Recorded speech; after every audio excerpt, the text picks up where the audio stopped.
Welcome back, everyone, to the Deep Dive. Ready to explore another fascinating corner of computer science. Always excited to dive in. Today, we're taking a look at depth first search, or DFS. Um, Sounds a I, little intimidating, right? it does have a kind of a mysterious air to it. But trust me, it's a really cool algorithm that helps us understand and navigate networks. And it has a ton of practical applications too. Okay, so before we get into the nitty-gritty, can you give us a quick overview of what DFS is all about for our listeners who might be new to this? Sure. So imagine you have a network. Think of it like a maze or a network of cities connected by roads. Oh, okay, I can picture that. DFS is a systematic way to explore every part of that network, making sure you don't miss any nooks or crannies. So it's like having a foolproof method to solve a maze or visit every city. Exactly. It's all about exploring in a very specific order, going as deep as possible down one path before backtracking and trying another. That's super interesting. So it's not just randomly wandering around. There's a method to the madness. Absolutely. And that method is what makes DFS so powerful. So you mentioned networks and mazes. Are those the only places where DFS comes in handy? Oh, no, not at all. DFS is incredibly versatile. I bet. It tops up everywhere in computer science and beyond. You can use it to analyze social networks, plan tasks efficiently, even find your way in navigation systems. Wow. Already starting to see how this could be useful in so many different scenarios. Yeah, and we'll dive into some of the specific examples later on. Awesome. Okay, so we have a general idea of what DFS is. It's a systematic way to explore networks. But before we get into the details, let's lay down some groundwork. Can you explain what we mean by networks in this context? Of course. In the world of DFS, we talk about networks as graphs. Graphs, like the ones we use to plot data in math class. Similar concept, but not exactly the same. In this case, a graph is made up of two main components, nodes and edges. Nodes and edges. Okay, break that down for me. Picture those cities connected by roads again. Each city is a node, a point in our network. Got it. So the nodes are like the key locations. Precisely. Yeah. And the roads connecting them, those are the edges. They represent the relationships or connections between the nodes. Okay, I'm starting to get the picture. So our network, our graph, is like a map where the cities are the nodes and the roads are the edges. You got it. And DFS is our trusty guide to exploring this map in a methodical way. Exactly. It helps us navigate this network, discover all the nodes, and understand how they're connected. I'm ready to hit the road and see how this DFS engine works. Let's go. But before we embark on our virtual road trip, can we take a closer look at this idea of exploring in a specific order? You mentioned that DFS goes deep down one path before backtracking. Can you elaborate on that a bit more? Sure.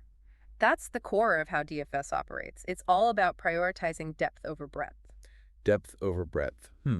What does that mean exactly? So imagine you're standing at a crossroads. Okay, I'm there. Several paths in front of me. Instead of taking a quick glance at each path and moving on, DFS picks one path and decides to explore it as far as it can go. So it's like choosing one road and driving until you hit a dead end. Exactly. Once it hits a dead end, meaning there are no more new nodes to discover along that path, then it backtracks to the last intersection and tries a different road. Ah, so it's all about fully exploring one branch before moving on to the next. Precisely. That's why it's called depth first search. It dives deep into one part of the network before broadening its exploration. Okay, that makes a lot of sense. So it's not just randomly hopping between cities. It's methodically going as deep as possible down one path before backtracking and trying another. You got it. I'm starting to see why this approach could be really helpful for uncovering all the hidden connections in a network. It is. And there's a whole system for keeping track of progress, too. DFS marks each node as it explores them. Marks them? How so? It uses the concepts of discovered and processed. Discovered and processed. Okay, those sound important. They are key to understanding how DFS works. So when DFS first encounters a node, it marks it as discovered. So that means we've seen it, but we haven't fully explored it yet. Exactly. It's like putting a pin on your map to say, hey, I need to come back and check this out later. Gotcha. So what about processed? When does the node get that label? A node is marked as processed only after we've visited all its neighbors, all the nodes connected to it. So it's like saying, okay, I've thoroughly explored this city and all roads leading out of it. Exactly. At that point, we know we've squeezed all the information we can from that node. This discovered and processed system is pretty clever. It's like DFS is keeping a meticulous log of its journey. It is. And by analyzing this log, we can unlock a whole lot of insights about the network itself. This is already blowing my mind. Yeah. And we've only just scratched the surface. Can't wait to see what other wonders DFS has in store for us. Me too. Oh, there's so much more to explore. Well, buckle up, everyone, because this deep dive is about to get even more exciting. So as we explore our graph with DFS, we start to notice these interesting relationships or connections between the nodes, and that's where the classification of edges comes into play. Right. You mentioned this earlier, something about different types of edges. Yeah, DFS helps us identify four main types: tree edges, back edges, forward edges, and cross edges. Four types of edges. Okay, I'm ready to categorize. Okay. Let's start with tree edges. What exactly are they? So tree edges are like the main pathways of our exploration. They form the core structure of our DFS traversal. Think of them as the roads we take to discover new cities for the first time. Okay, so tree edges are all about those initial discoveries. Exactly. When we travel along a tree edge, we're going from a node that's already been discovered to a brand new, undiscovered node. It's like expanding our map into uncharted territory. That makes sense. So every time DFS ventures into a new part of the network, it leaves a trail of tree edges behind. You got it. And these tree edges ultimately form what we call a DFS tree, which is like a skeletal representation of our exploration. A DFS tree. I like that. It's like the main framework that holds our exploration together. Precisely. And all the other edge types, back edges, forward edges, and cross edges, they kind of branch out from this main tree structure and give us additional insights into the network's complexities. Okay, that's a helpful way to visualize it. So we have our DFS tree built from tree edges. Now let's talk about back edges. Those sound intriguing. You mentioned something about cycles earlier. Right. Back edges are the ones that create those loops or cycles in our network. They take us from a node back to one of its ancestors in the DFS tree. Ancestors. So it's like going back in time, visiting a city that we've already been to, but it's further up in our exploration path. That's a great way to think about it. It's like realizing that the new road we took actually leads us back to a familiar place. And why are these back edges so important? What do they tell us about the network? They're crucial because they help us identify cycles. Remember how we talked about cycles being problematic in certain situations? Yeah, like in a production process, a cycle could represent a bottleneck that slows things down. Exactly. Or in a software project, it could indicate a circular dependency between modules, leading to all sorts of coding headaches. So by spotting these back edges, we can avoid these potential pitfalls. Precisely.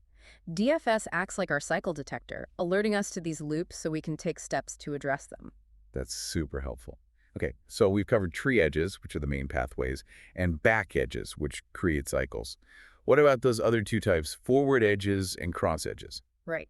Let's talk about forward edges. They're kind of like shortcuts in our network. Shortcuts. Tell me more. A forward edge connects a node to one of its descendants in the DFS tree, but not a direct child. It's like skipping ahead a few steps in our exploration. So instead of going step by step, a forward edge jumps ahead to a city further down our intended route. Exactly. It's like taking a shortcut that lets us bypass some of the intermediate steps. And do these forward edges have any special significance, or are they just, well, shortcuts? They can provide insights into the network structure, but they don't fundamentally change the outcome of our DFS exploration. Okay, so they're interesting to note, but not as crucial as those cycle-creating back edges. You got it.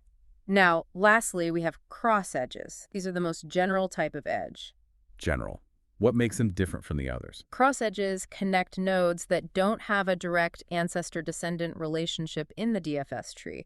They link up different branches of our exploration. So they're like bridges between different parts of the network. Exactly. Think of it like connecting two cities that aren't directly connected by our main route, but there's a separate road that links them up.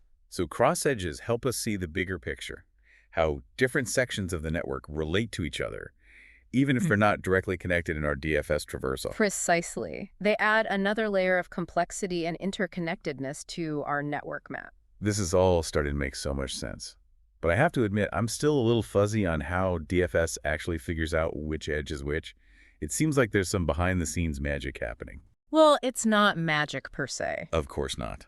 Silly me. But DFS does employ a clever little trick to keep track of its progress and classify these edges. And that's where our color coding system comes in. Ah, the colors. You mentioned this earlier. I was hoping we'd get back to that. Tell me everything.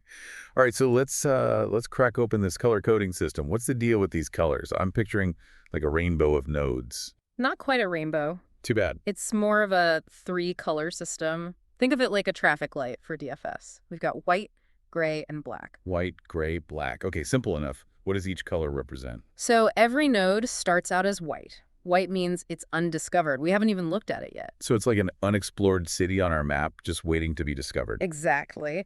Then, when DFS encounters a white node for the first time, it immediately marks it as gray. Gray, so that signifies we've seen it but haven't fully explored it yet, like we've just entered the city limits but haven't checked out all the sites. That's a perfect analogy. Gray means it's been discovered, but we still need to explore all its neighbors, all the roads leading out of that city. Got it. So what about black? When does a node get the black stamp of approval? Black is the final stage. It means the node has been fully explored. We've visited all its neighbors. We've gathered all the information we need from that node.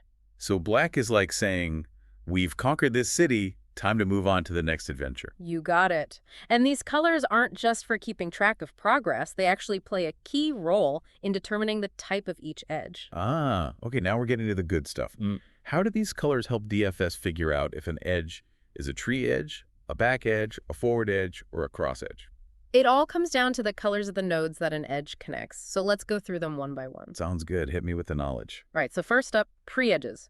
Remember, these are the main pathways of our exploration leading us to new discoveries. Yep, I remember. Tree edges are all about expanding our map into new territory.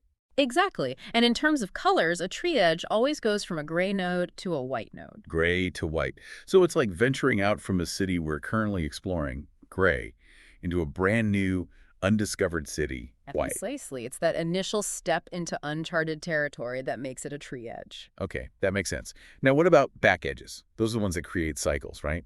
What's their color scheme? Back edges are always gray to gray. Gray to gray. So we're going from one discovered but not fully explored node to another discovered but not fully explored node. Exactly. And that's the key to identifying cycles. If we encounter a gray to gray connection, it means we've stumbled back onto a node that's still part of our current exploration path, indicating a loop. Uh-huh. So a gray to gray edge is a sure sign that we've completed a cycle. I'm starting to see how this color coding system really works its magic. It is pretty clever. Now, for forward and cross edges, it gets a little more nuanced. Bring on the nuance. Both forward and cross edges connect a gray node to a black node. Gray to black. So we're going from a node that's still being explored to a node that's already been fully explored. Right. The difference lies in the relationship between those nodes within the DFS tree. Okay, I'm listening. So a forward edge connects a gray node to one of its descendants in the DFS tree, but not a direct child. It's like jumping ahead a few steps in our exploration. So it's like finding a shortcut that bypasses some intermediate cities on our route, but ultimately still leads us to a destination that's part of our intended path. Exactly. Now, a cross edge, on the other hand, connects to a node that's neither an ancestor nor a descendant. Neither an ancestor nor a descendant. So it's like linking up two completely different branches of our exploration. Precisely. Cross edges highlight those connections between seemingly unrelated parts of the network, giving us a broader perspective on how everything fits together. Wow, this color coding system is so elegant. It's like DFS is leaving a trail of colored breadcrumbs, revealing not just the path it took, but also the intricate relationships between all the nodes in the network. That's a great way to put it. And to think we've only just scratched the surface of what DFS can do. I know. It's amazing how such a seemingly simple algorithm can unlock so much understanding about networks and graphs. It really highlights the power of algorithms and computational thinking in general. Absolutely. Well, I think our listeners are walking away from this deep dive with a whole new appreciation for depth-first search and its role in the world of graph theory. Thank you so much for being our guide on this incredible journey. It's been my pleasure. I always enjoy sharing the wonders of algorithms. And to our listeners, keep exploring, keep questioning, and keep diving deep. Until next time.